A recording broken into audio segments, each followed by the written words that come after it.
The objective of this video series is for us to, inshallah ta'ala, reflect and to become better human beings in this month of Ramadan, inshallah. Bismillahir Rahmanir Rahim. Nahmaduhu wa nusalli wa nusallimu ala rasulihil kareem ma ba'd.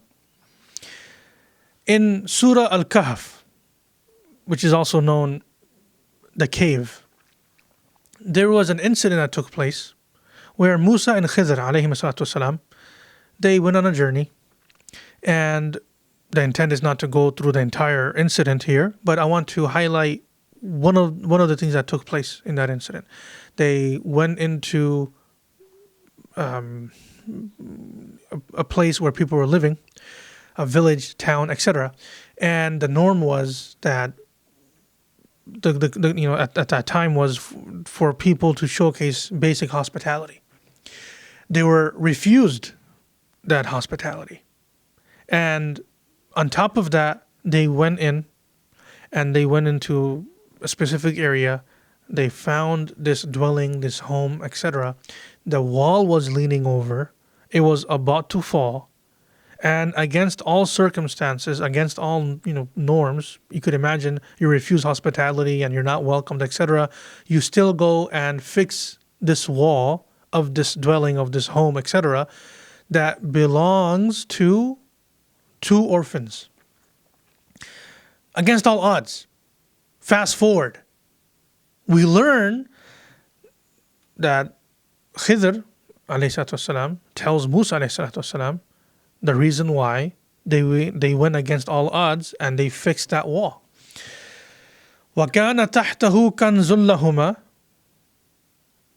There was a treasure that was below or underneath that wall, which was for these two orphans. And fast forward, but the underlying reason that we find on that page of the Quran, why? Why did Allah send two individuals, one prophet and one that was not a prophet? That's what the majority of the ulama believe, that Khidr was not a prophet. That's besides the point.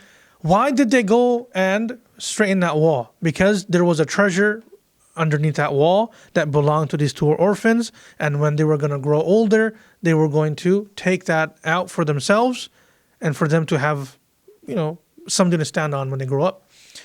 Why? وَكَانَ أَبُوهُمَا صَالِحًا. Their father was a pious man.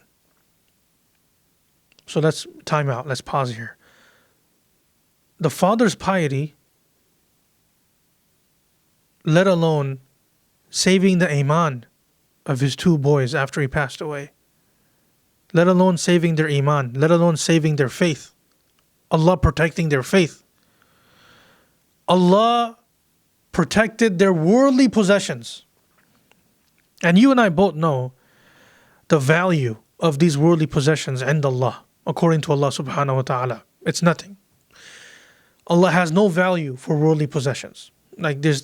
Having vast amounts of wealth and Allah doesn't mean anything. The father's piety saved the worldly possessions of his two sons after he had left this world. We as parents were concerned about our children when we're no longer around. When we are amongst the righteous and we are pious, and we are, as Allah subhanahu wa ta'ala says, salihah, we are salih, we are doers of good. Not only will Allah protect the faith, the iman of our children, and inshallah ta'ala for generations to come, but He will also safeguard the worldly possessions. May Allah subhanahu wa ta'ala allow us to have proper righteousness, taqwa, and everything in between, so that Allah subhanahu wa ta'ala allows our children to be in His special protection when we're no longer around. Ameen ya Rabbil Alameen wa akhir da'wana alhamdulillahi Rabbil Alameen.